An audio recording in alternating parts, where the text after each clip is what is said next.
Hi guys, shock అయ్యారు. నేను Uppal ball మాట్లాడుతున్నా. కానీ మిడిల్ క్లాస్ వాళ్ళంటే వాళ్ళకి మనసు ఉండదా? వాళ్ళకు ఒకటి, మేము ఎన్నో రోజుల నుంచి కష్టపడి వీడియో చేసుకుంటూ అగ్ని పరీక్షకు వచ్చి అన్నిట్లో సెలెక్షన్ అయ్యి గ్రూప్ డిస్కషన్లో ఎగ్జామ్లో లాస్ట్ ఫైనల్కి వస్తే అక్కడ మాకు ఒక గేమ్ ఇవ్వకుండా ఒక టాస్క్ ఇవ్వకుండా మీ వీడియోల వల్ల వర్గలుగా ఉంటాయి. మీ వీడియోలు దేనికి పనికి వస్తాయని అడిగారు క్వశ్చన్. నవదీప్ గారు, మీ వీడియోలు ఏం దేనికి పనికి వస్తాయండి? మా వీడియోలు పని చేయనప్పుడు మీరు సమాజంలో ఎవరికైనా దానం చేస్తారా? ఒకరికి ₹1,00,000 దానం చేస్తారా? ఎవరికైనా పెళ్ళైతే పుస్తమెట్టలు ఇప్పించారా? మీరు ఎలా మాట్లాడతారు సార్? అంటే మేము మిడిల్ క్లాస్ వాళ్ళం, ఇవ్వడం ఏం చేయలేదు, మా గురించి ఎవరు వీడియోలు పెట్టినా పట్టించుకోరు, మేమే తోపులు అనుకుంటా. మీకు అవకాశం ఇస్తే మీరు అక్కడ కూర్చున్నారు. మీకు అవకాశం బట్టి ఈరోజు మీరు వెళ్ళకూడదు కదా బిగ్ బాస్కు. అంతగానం చూడకండి. ఏదో ఒక రోజు మీకు తగులుతుంది. అగ్ని పరీక్ష పిలిచి అవమానించడం కాదు. నేను అస్సలు వదిలిపెట్టాను నవదీప్ గారు, నేను అస్సలు వదిలిపెట్టాను. పాపం అనేది ఎప్పటికైనా తట్టుకుంటుంది, భరిస్తా కూడా. కానీ ఏం జరిగింది అక్కడ ప్రతి ఒక్కరు చెప్తా గాయస్, న్యాయం జరగాలి నాకు. ఈ క్వశ్చన్ చాలామంది ఆడియన్స్ది. అగ్ని పరీక్ష చాలా టఫ్గా చేస్తున్నారు అని నడుస్తుంది. అండ్ వచ్చిన కంటెస్టెంట్స్ కొంచెం హర్టింగ్గా ఉన్నారు అని బయట ఇదవుతున్నారు. దాని మీద మీ ఒపీనియన్ అండి, అంటే ఏం చెప్తారు ఆడియన్స్కి? ఇట్స్ రాంగ్ స్టేజ్ అండి, బట్ మీరు అడుగుతున్నారు కాబట్టి ఐ లిమిట్ దిస్ క్వశ్చన్ ఈ టాపిక్ మీద. ఆఫ్టర్ దిస్ ఏం ఫీల్ అవుతున్నారన్నారు? చాలా టఫ్గా అంటే హర్టింగ్గా మీరు కొన్ని రెస్ట్రిక్షన్స్ పెట్టి మాట్లాడుతున్నారు అని ఉప్పల్ బాలు అని ఒక 4-5 కంటెస్టెంట్స్ బయటకు వచ్చి చెప్పడం జరిగింది. లుక్, మీ ఆల్రెడీ షో ఎయిర్ అయింది నిన్న రాత్రి నుంచి.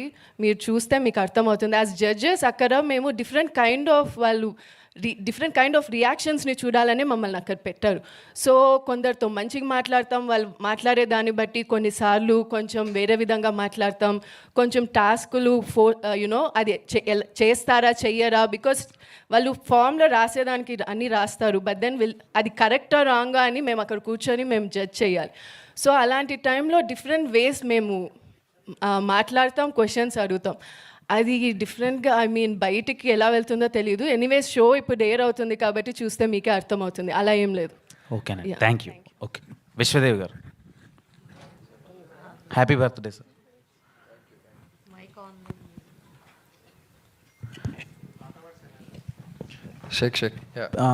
ప్రీవియస్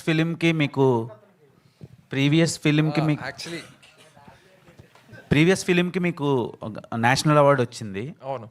సో ఈ సినిమా ఏ రేంజ్ వరకు ఎక్స్పెక్ట్ చేయొచ్చు? అంటే కమర్షియల్గా సక్సెస్ అవుద్ది అంటారా, లేదంటే ఇది కూడా ఒక ఎక్స్పెరిమెంటల్ ఫిలింగా ఉంటుంది అంటారా? అంటే కొంచెం చెప్పాలంటే కనెక్ట్ అయితే చాలా గట్టిగా వర్కౌట్ అయ్యే పాసిబిలిటీ ఉందండి ఈ సినిమాకి. So that's the confidence that's the reason why we're here. ఇది సినిమా ఎలాంటిదంటే ఒక మ్యాజిక్. ఇది నా దృష్టిలో అయితే ఒక సాలిడ్ మ్యాజిక్ మెటీరియల్, ఈ చాక్లెట్ లాంటిది.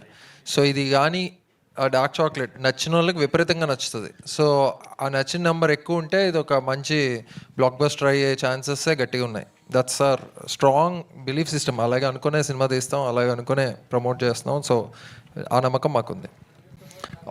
అవార్డ్స్ అంటే అవార్డ్స్ తెలియవండి. 35 టైంలో కూడా అవార్డ్స్ గురించి ఆలోచించలే, ఇప్పుడు కూడా ఆలోచించలే. వస్తే మంచిదే, రాకపోయినా మంచిదే. విశ్వదేవ్, మీరు ఈ టీజర్ వచ్చి ఆల్మోస్ట్ లాస్ట్ ఇయర్ సెప్టెంబర్లో రిలీజ్ చేశారు. యా. సో అసలు ఏం జరుగుతుంది అంత గ్యాప్ రావడానికి కానీ, లేదంటే డిలే అవ్వడానికి? మన టీజర్ అయిన టైంకి యాక్చువల్లీ ఇంకా ఫస్ట్ కాపీ రెడీ కాలే. టీజర్ అయిపోయిన తర్వాత ఫ్యూ మంత్స్లో ఫస్ట్ కాపీ అన్నట్టు ప్లాన్ చేసి టీజర్ లాంచ్ చేసాం.